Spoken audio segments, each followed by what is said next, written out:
Johnny just asked me about why Chillingsworth, whatever that is, hides his identity. And so I went looking for a quote in the book about it, and I found that on page 71, Hester says almost the same question. He's saying to Hester not to tell people who he is. And she says, "Wherefore dost thou desire it? Why not announce thyself openly and cast me off?" And then the response that he gives is, "It may be because I will encounter the dishonor." So like basically I'll be dishonored because I'm associated with an unfaithful wife. And then he says there could be other reasons. So I don't really believe that he's too scared about the dishonor of being, having an unfaithful wife. So I was wondering what your thoughts or what other thoughts are on what his motivation is. Me. No. Okay. So, I think Chillingworth is a bit of a creep, and I think he might have something wrong. But because on page 113, 112. Okay.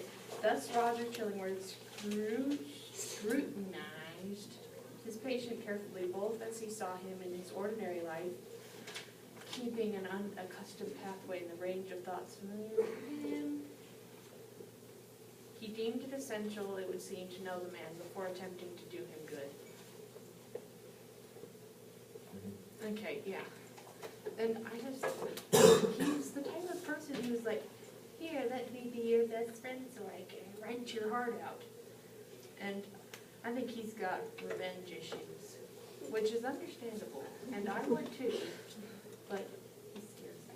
Yeah, I think he made a very conscious decision when he entered the town and saw Hester up on the scaffold to choose revenge and secrecy over the choice to support his wife or his somewhat child.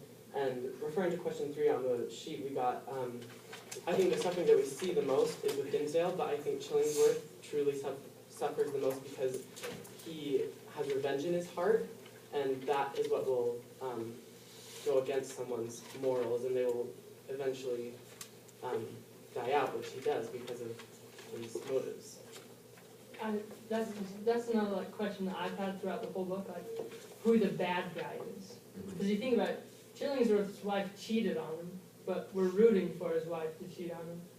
So you think about it, who's the real bad guy? Is it Dimmesdale or Chillingworth or who? So just along that, it's yeah. I think that Dimmesdale causes himself a lot of suffering, and he's always suffering because he's always torturing himself. But I think Chillingsworth suffers the most, as Noah said. But I think he feels the most guilty, and he causes the most guilt in this book. Because if we removed Chillingsworth from the book, we'd have Hester Prynne, and she'd be put on the stand, and then it'd all turn right again. But we wouldn't have Chillingsworth constantly digging into their problems, and then a lot less crap would have happened in general. Adding on to that, I still feel like Dimmesdale would still torture himself relentlessly even if Chillingworth was removed from the novel, because it's his own personal guilt of keeping him alive, not what Chillingworth is inflicting upon him. Just adding on to what I said, I also think that Dimmesdale's probably suffering the most because he's such a religious man, and he has such high standards for everyone else in the village that when he sins, I guess, and does something wrong, he beats himself up over it relentlessly. And he tries to gain forgiveness and all this stuff, but he still just feels so guilty. So I think that personally Dimmesdale's suffering the most and is the most guilty altogether. I think Dimmesdale's the most guilty also. I think he's just the biggest hypocrite. He's letting his wife stand on, not his wife. He's letting Hester just stand on the scaffold, and he committed the same sin. And he's part of the group that's he backs her up occasionally, but he's not speaking up. He is, I think, yeah, he's such a I don't know. He's just such a wimp for not coming up, and he's torturing himself. And then he is even more of a hypocrite when he's like helping people in the town with their problems, because he's like one of the worst sinners in their society.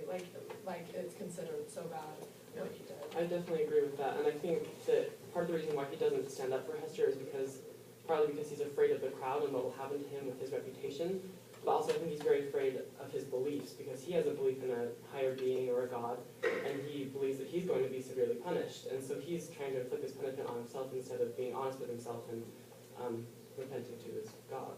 I'm not defending Dimsdale, but I do think that his intentions are better than just fear. I think there is a fear, but I think he really feels a sense of duty towards the people in his society who look up to him so much. He has so much pressure on him that he feels like he can't admit his sin because he has this duty to make them feel better about their sins, to make them feel better about their eternal worth. Here, here.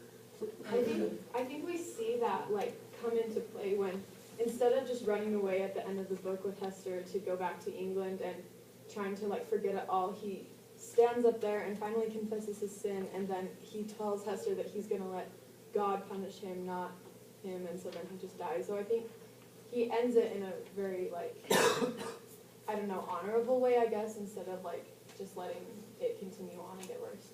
But I still think Dimsdale at the end of the book, like when they're in the woods, is a chicken. The whole time in this book, he is holding back the sin, and Hester's living like she's the scum of the earth right now, and he's just watching her do that. I know that he's at a position where he can't really confess what's going on, but at the end, in the woods, he says that his pain is so much makes it bigger than what Hester's gone through, but she's living it every day out in public. So other people condemn her, not just herself and God. And he's only being condemned by himself and God, not the entire village. And that it makes me mad that he doesn't realize how much Hester's gone through at the end of the book. He just thinks about himself. Okay, you start. Me first. But, okay. I just had some thoughts, and my thoughts are scrambled, but okay, so 2 things, don't interrupt me. But, so I feel like Dimsdale's kind of like Jean Valjean and Javert, because he's like, if I speak, I am condemned, if I stay silent, I am damned. Yeah. But he's also like, no, I think I'll just shush. But also he's like, when he's outside with Hester and Pearl, and he screams on the scaffold, I think about oh my gosh, the turmoil inside of him is crazy, and I feel like I can some kind of relate to him. I'm not saying I've committed adultery, but just with like making mistakes, the biggest punishment he can get is he's punishing himself so much. And I feel like he's trying to fulfill this need. He needs to get to this level of like pain so he can check off like, oh, I've repented. If I've gotten this far, if I felt this sort of pain, then I've suffered enough so I can check it off my list. Maybe, I don't know. See, I think going back to what Jennifer said about Hester suffering more, I would almost disagree, just because her sin comes to light, and then she's like, she definitely takes a lot of heat and scorn for that, but then in chapters like 17 and 18 it talks about how she's being accepted in her work and everything, and she's been able to move past her sin and everything. But Dimsdale, he keeps it, and since he doesn't confess, it builds up inside of him and festers. That was a good one. Well, even better, I think he wants to tell it, like say stuff about it, because he says, let's see, where was it?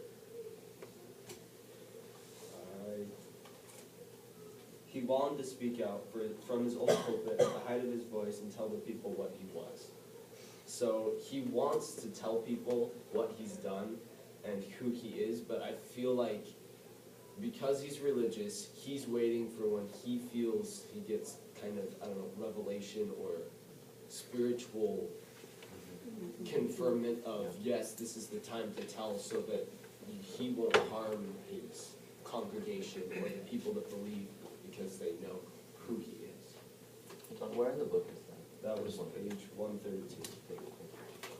Okay, so it's kind of on like ratings. I remember this part from the book, how like Hester like wasn't like hurt the whole time, and it's on page 146, and it says, the letter was the symbol of her calling. Such help from her so strong in her, so much power to her and hard to sympathize, that many people refused to interpret her scarlet A by its original signification. They said that it meant able. So strong was Esther Quinn with a woman's strength. And I think that just like, I don't know, like that made me like respect Hester so much more, because she's like been through so much, and then like to have other people think that she isn't like feeling like that. That was really cool. Going off from that, so like you said at the beginning, or like at the beginning of the book, the Scarlet Letter symbolizes like adultery and something to be like hated and feared, like, or not feared, but like scorned against. And so I'm wondering, what do you guys all think like the Scarlet Letter comes to symbolize at the end, other than Abel? Because like towards the end, it talks about how when she comes back to New England, she's still wearing the letter, even though it's like decades after this whole incident. So I'm just wondering, what's everyone's opinion on that? Oh, I can go, sorry, I'm talking a lot. But like, so when they're in the woods and Hester actually takes off the letter, I don't know, does anyone know what chapter that is? 17?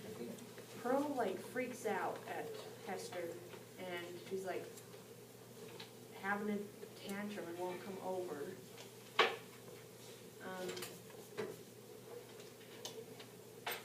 I'm not sure where it is, but, and so it's kind of become a part of her, like, she finds safety with the letter because it kind of is like, maybe it's sort of a wall, A reminder? like, it's guarding her heart from getting hurt more. Because she's like, no one's really gonna accept me, even though people start to be like, hey Hester, but not really. But at the end, they were like, more chummy. And also, on page 175, Dimmesdale asks, Hester, said he, hast thou found peace? She smiled drearily, looking down upon her bosom. Hast thou? So, in a way, she has found peace, and she's come to terms with what she's done, but she keeps it as like I think she keeps the Scarlet Letter on as a protective badge. I think maybe it's also a little bit of a comfort to her, because Yeah. she has overcome what the Puritan Society labeled her as. And so I think she is proud of what she did. Not her I- sin, but what she Yeah. Yeah, accomplished. I think, well, I think it's obvious, like, in the book, that Hester's a pretty strong and independent person. And so I think, like, for me, that she, like, still wears it, it's just kind of like a representative of, like, yeah, this is what I've overcome, and this is, like, what I've been through, but what I'm like, willing to still wear it because it's, like, representative of how strong I've been to be able to overcome It it. kind of and move on. defines her Yeah. at this point. Yeah, and for her, it's more of like, I feel like at first how it's kind of scored, by the end, I feel like she's kind of like almost proud of it, because it's like, this is what I've been able to overcome, and now people don't see me this way anymore. Well, at the beginning of the book, she's like seen as a sinner. She's the first person you see who's like committing sin. And I think Hawthorne's trying to tell us that at the end of the book, she's like faced her shame. She's like showing she wears the Scarlet Letter, and like I think he's trying to criticize people being hypocrites, because like when she's wearing the letter and everyone's shunning her, it says like occasionally she gets a glance of like someone understanding her, like someone who's probably like going through the same thing but hasn't like spoken up or like hasn't been publicly shamed. And then Dimmesdale comes in and you see him, same thing. And Shillingsworth also, he's not like revealing his identity. So I think like, yeah, Hester's like the sinner, but like in the end, no one thinks of Hester as a sinner. In the end, with like the letter, I think it's also like Hester's connection to Dimmesdale, because when he dies, he doesn't leave her like anything. And the one thing that townspeople connect her and Dimmesdale with is the Scarlet Letter. So I think like after he's gone, it's kind of become like a legend, and that's like her only like memory of him. What do we think about Pearl? Yes. Oh, Actually, I've got a lot to say about